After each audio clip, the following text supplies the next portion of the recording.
Hello and welcome to The Big Picture. With the long-winded 9-phase poll spread over nearly 1.5 months getting over today, the country awaits with suspense the final results on May 16th. However, the drama has already begun, with various news channels coming out with their exit polls, most of which gives a clear lead to the BJP-led NDA. However, there is a lot of variation in the figures being touted by these polls when it comes to states. It's a well-known fact that in this country, both the opinion polls and the exit polls have been far off the mark in the last several years. The exit polls, both in 2009 and 2004, done by almost all the agencies, were woefully lacking in accuracy and in fact was wide off the mark. One feature in these last two exit polls was the tendency of the pollsters to overestimate the performance of the BJP-led NDA and to underestimate the UPA's performance. We will look at some of the exit polls already aired today and also discuss how accurate or otherwise they could be, and if the pollsters who have taken a beating for some time now can redeem themselves this time. And more importantly, which way the people of this country have swung. To discuss this, I have with me K. Sachidananda Murthy, resident editor of The Week, Paranjoy Guha Thakurta, senior journalist, Vandita Mishra, opinion editor, Indian Express, and Ajay Gudavarthy, assistant professor in Center for Political Studies at the JNU. Welcome to all of you. Paranjoy, I'd like to come to you first. These exit polls, today we have at least 4 or 5 exit polls which have been done today. What do you think of it? Do you think that they are, anywhere near the mark from what we have seen during this election campaign? No, I don't think they are accurate. And as you can see, there's wide variation, even if the big numbers match. If you look at in states, right, there's a huge variation. I mean, just look at the past track record. In 1998, let's look at the extremes, okay? In 1998, BJP and allies, the actual result was 252. India Today, CSDS gave them 214, all right? 252, 214. In 1999, the actual result of BJP plus allies, it was 296. India Today stroke Inside gave them 334. Paranjoy, we'll be taking a lot of time if we go No, one by I one. won't go. No, but the short point is people get them wrong. Yes. The opinion pollsters got it wrong. The exit pollsters got it wrong in 2004. They got it 2009. They've got it wrong in the past. So, I mean, I have no reason to believe they've got it right this time. Okay. My own gut feel tells me that in some areas, certain parties have been given more. That's what my personal feel. I think the BJP's tally in UP, Uttar Pradesh has been overestimated. The Bahujan Samaj Party's tally in the same state has been underestimated. I think the Congress RJD combined, their tally in Bihar has been underestimated. I think the Congress tally in Karnataka has been underestimated. But I think the left tally in Kerala has been underestimated. But we'll know only on Friday. Exactly. Sachi, but I have 4 or 5 of them here with me. 5 of them. But one thing which is quite remarkable is that most of them are pretty close when it comes to the kind of seats they have given to NDA. Let me tell Asst, India Today Group, NDA 272, Times Now 249, CSDS, CNN, IBN 270 to 282, ABP channel 281. And C Voter NewsX has given 289 seats. Yes. So uniformly, one thing which we can see in all these exit polls done today is that NDA is either near the 272 mark, or some of them have even crossed the 272. You think that is what the voters of this country have decided? No, I think Girish, just to put this in perspective, for last 25 years. My magazine has been either doing polls or has now recently we've been associated with television channels. Right. In the opinion poll, we are associated with the poll, but not in an exit poll. So I always feel it's the numbers. It is a voting percentage, by and large, we get it right. But the psephologists who converts the voting percentage into seats in different states, that's where the problem comes. So that's what Paranjoy pointed out, that it varies differently from state to state. Yes. Like Bihar, one channel has given no seats for RJD. Others have given 10 The Times now Bihar says no seats to RJD. Yeah. And ABP gives RJD 10 seats. That's what. And CSDS gives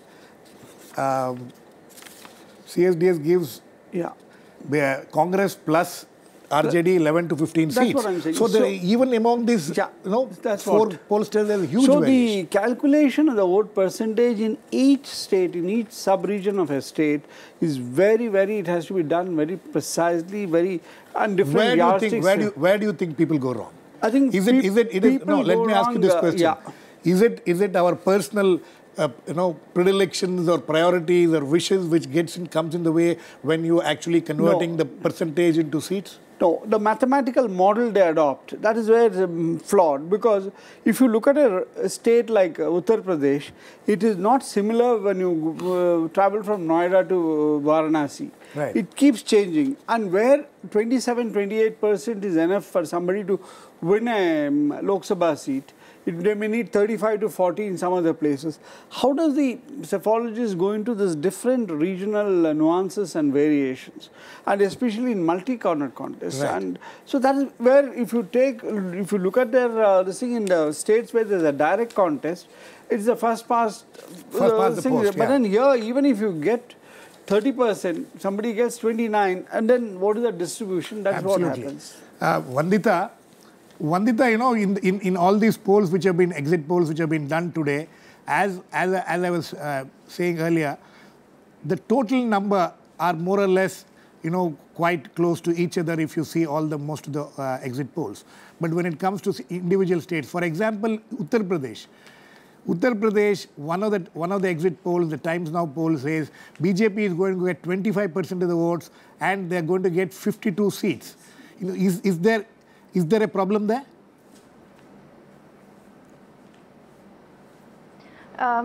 I'm afraid I'm not much of a numbers person. You're not a numbers person. Okay, you can give a larger picture then. Yeah. So I'm saying that unless you suggest that there was a conspiracy at work, I would say that most of these opinion polls are also, now we've reached a stage where they are conscious of the fact, that for instance, things that have been talked about earlier by other panelists, that the BSP vote is routinely underestimated, that the BJP vote is routinely overestimated. I believe that corrections are made for these tendencies. Now, I would say from my own experience of traveling through UP that there seems to be in this election a perfect storm that is working in this case for Mr. Modi. Many of us are not comfortable with the way this is happening, and there will be consequences, I think, for India's democracy, for a test for its institutions.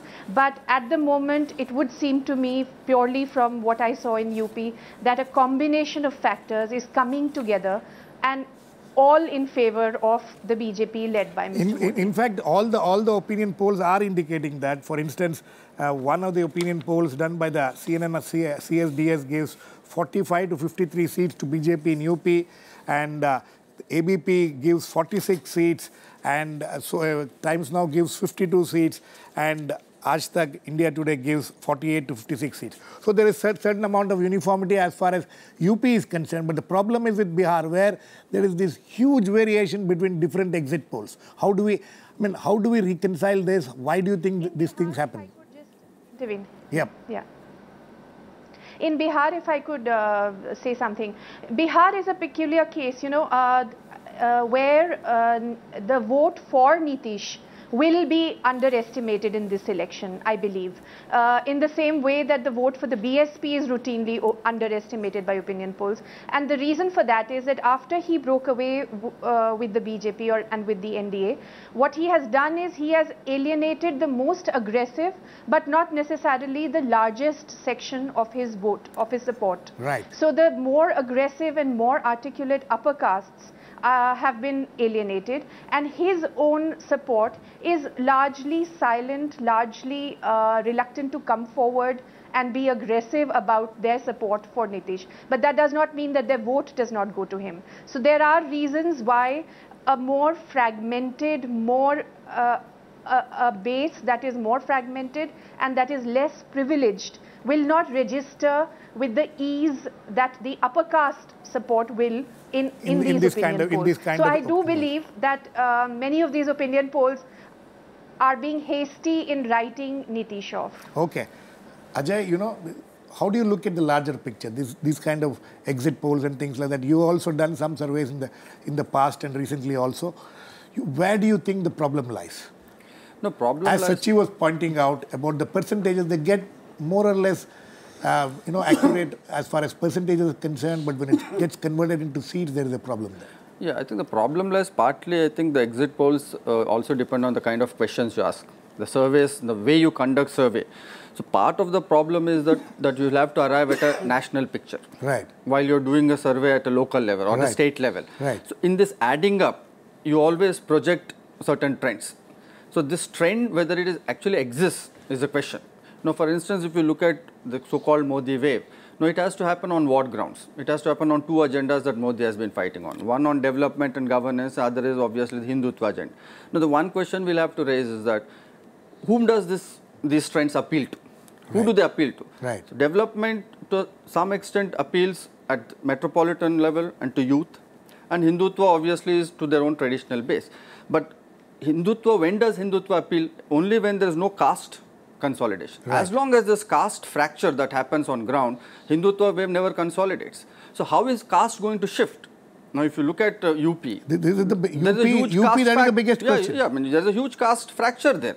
Well, Dalits and Muslims have remained with But Congress. if we go by the exit poll results, which is giving minimum 45 seats to BJP, which means that big question in UP about whether Modi wave has overridden caste seems to have come true. No, that's not the way. Look at the vote percentage these channels are giving. They are just giving 25%. Exactly, that is the whole thing. If you fracture it in caste Modi terms, should have been more than 45%. Absolutely, a wave should be something touching 45%. So, if you look at the caste denominations, either there has to be a big shift in the Dalit votes or OBC votes. Right. So there's only shift in the non-Parsi votes a bit to Modi, and among Yadavs it is among OBC it's a non-Yadav. Non-Yadav votes, which is not a huge. Yes, Paranjoy. 2 or 3 points I want to add. This whole issue of identity politics, people voting along religious lines, along caste lines. I'm not saying it doesn't happen, but you would also argue that the so-called vote bank politics that you keep thinking of could be getting weaker with the passage of time in each state, including in Uttar Pradesh. Secondly, when you have a first past the post system, the second part of that phrase is often not talked about. It first past the post, winner takes all. Takes all. So that it has inherent kind of uncertainties. Now, look, especially in multi-cornered countries like what we're seeing in UP. Now, what you have is across the country, when you look at all Lok Sabha constituencies, the top 2 candidates typically get about 3/4 of the vote, right? But when you combine the whole picture, all India, you get a very complex, fragmented picture. And when you look at all India vote shares and translate that into seats, you get very, very completely unexpected combinations. And I'll just give you something very recent. Between 2004 and 2009, the all India vote share of the Congress went up by 2%. But that translated into 61 extra seats. Absolutely. As for the BJP, it came down by less than 3.5%, a little less than 3.5%, but the BJP lost only 21 seats. Right. And so how do you know that when you are translating vote shares into seats, how it will come up? And I'll give you another point here. This year, we are expecting the highest ever record voter turnout. Absolutely. In 1984, it had peaked at 63.56%. The lowest ever was 1971, 55.25%. There is every reason to believe that this time round, the voter turnout will be around 66%. That means 67. We are being told that it is 67%. So it's 2 out of 3 voters have voted. Now, not all of them are young people. Yes, there are young people, of course, between the age group of 18 and 21 or 22 or 23. But there are also large numbers of women have gone out to vote. Absolutely. Now, you can't automatically presume that they're going to vote either in favor of one party or the other, pro-incumbency, anti-incumbency. Last point, Girish. Yeah. In the last 5 general elections, 40% of the members of parliament did not get re-elected. We might see a same kind of churning, a same kind of high turnover. Because of the high turnover. Sachi, another 2 states which are very interesting if you go by the exit poll results, what has come. One is Madhya Pradesh, the other is Rajasthan. There is one of the exit polls says that in Madhya Pradesh, BJP is winning only 19 seats. 19 seats. Yeah. Okay, and Congress is winning 11 seats in I think Congress themselves will be very surprised at these results. That's and whereas the other channels have given, for instance, the Asst India Today group gives 23 to 27 seats to BJP in Madhya Pradesh, only 3 to 5 to, and similarly the other similarly Rajasthan. Rajasthan also they are giving 10, one is giving 10 seats to Congress and 15 seats to BJP. So these wide variations in among different exit pollsters. Why does it happen? No, I think this is again a very interesting thing because here you don't have a third party. In both the states and in Gujarat, you don't have a third party, Chhattisgarh, where only these two will have to be measured, and it is very easy because normally the vote share of the BJP in these states in the opinion polls was 50% plus. Right. So it should have translated into.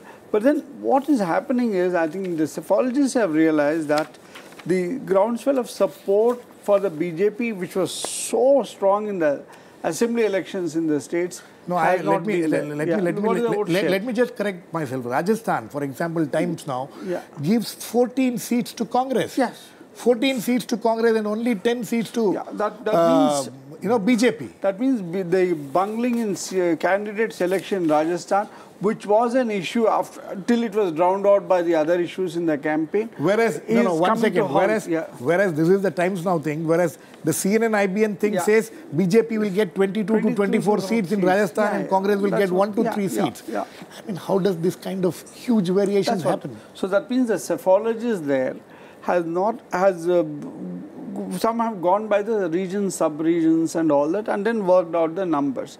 Others must have looked at the total vote share and then translated.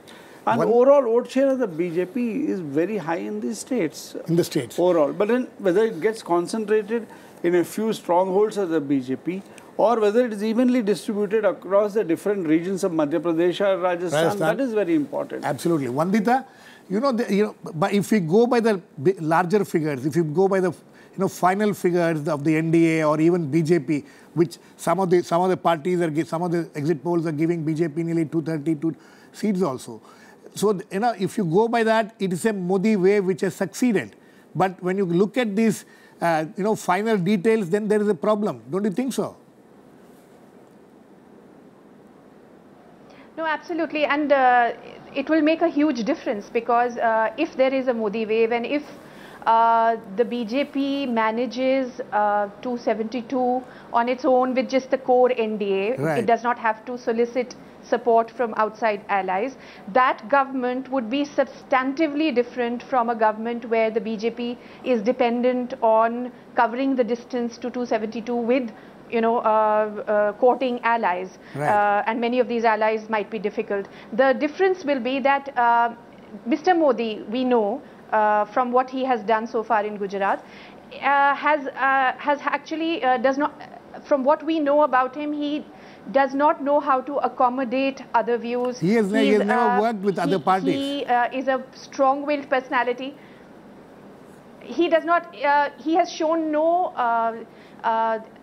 spirit of ability accommodation to work with other points of view even within his own party, and much less with other parties. So that would be the big difference, whether a BJP with Mr. Modi at the helm can find a way of working with other parties. Okay, Ajay, other things like the South, for instance. Again, there is some variations in the South, how much seats they have been giving.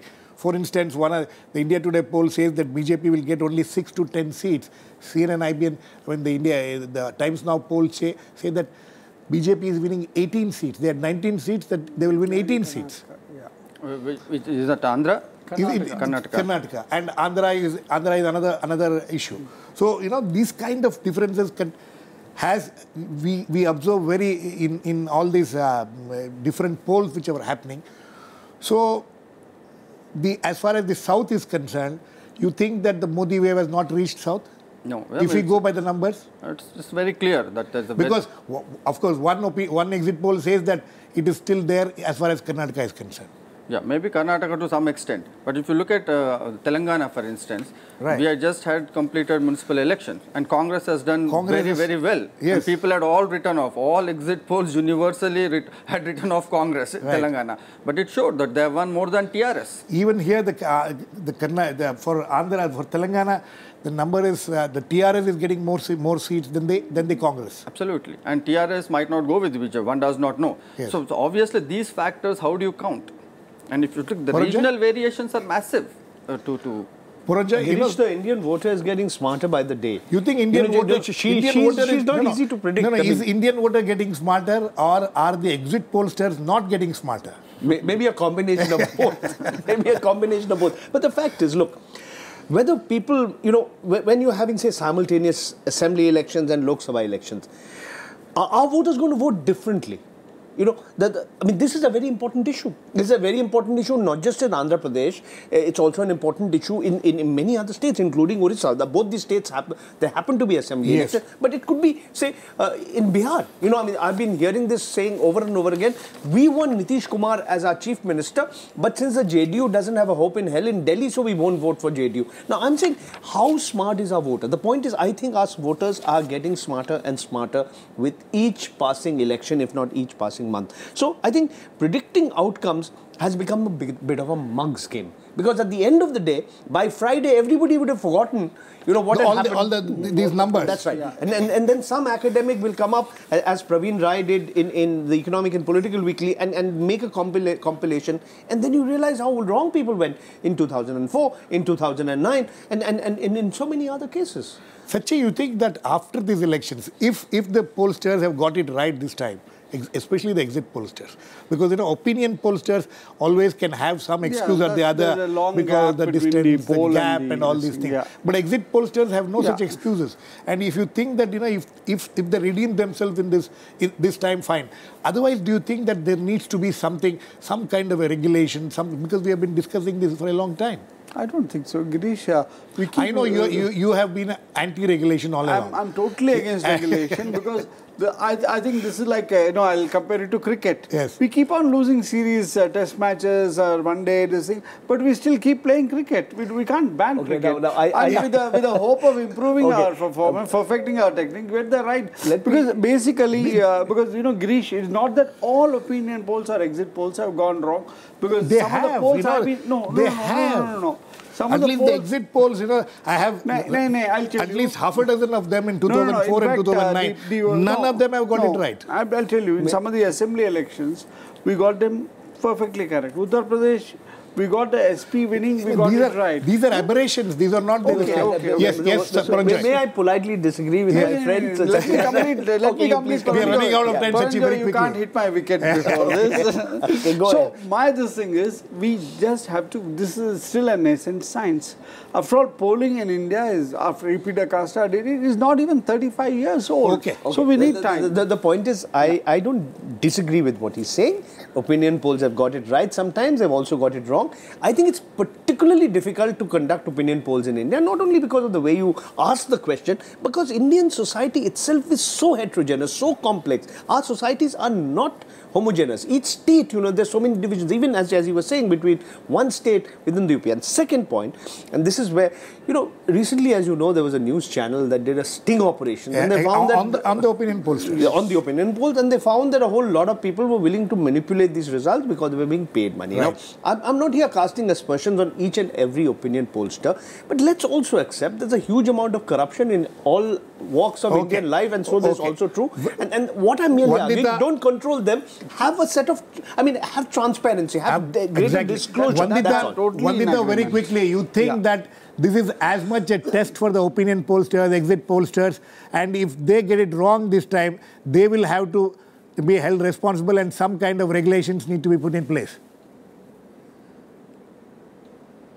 I don't think there should be any external regulation. I think it should be left to the opinion polls to learn their lessons from their failures and go ahead. And in the context of what was earlier being talked about the Indian voter, in my own experience, whenever I have traveled, I have found that routinely the voter in the most backward, in the poorest, and in villages will tell me that they factor in the fact that it will be a Mili-Juli Sarkar that it will be a coalition government. Yeah. And So they are also more that there would be a different calculus in operation for the assembly polls and a different one for the Lok Sabha polls. Right. I think they make their choices. They make the with choice and clarity. they're more. And it is up to the pollster to catch up with the voter. Absolutely. Very quick last words, Ajay. Are you in favor of regulation or not? No, I don't think there should be a There should regulation. be more transparency in the way they But function. I think there has to be a revision or a retrospective view on each opinion poll. I mean, Okay. also they cannot get away with how wrong should they not get it. away with that. Okay, on that note, we will end. We'll have to wait till May 16 to see if these exit polls are right or not. But the fact is that the whole country will certainly watch and analyze what the exit polls and said and what will be the actual results. We'll wait till May 16 for that. Thanks to all my guests, Vandita, Mishra, Ajay, Gudavarthy, Paranjoy, Guha, Thakurta and Sachidananda, Murthy. Please keep watching. We'll come back with another issue on Big Picture same time tomorrow.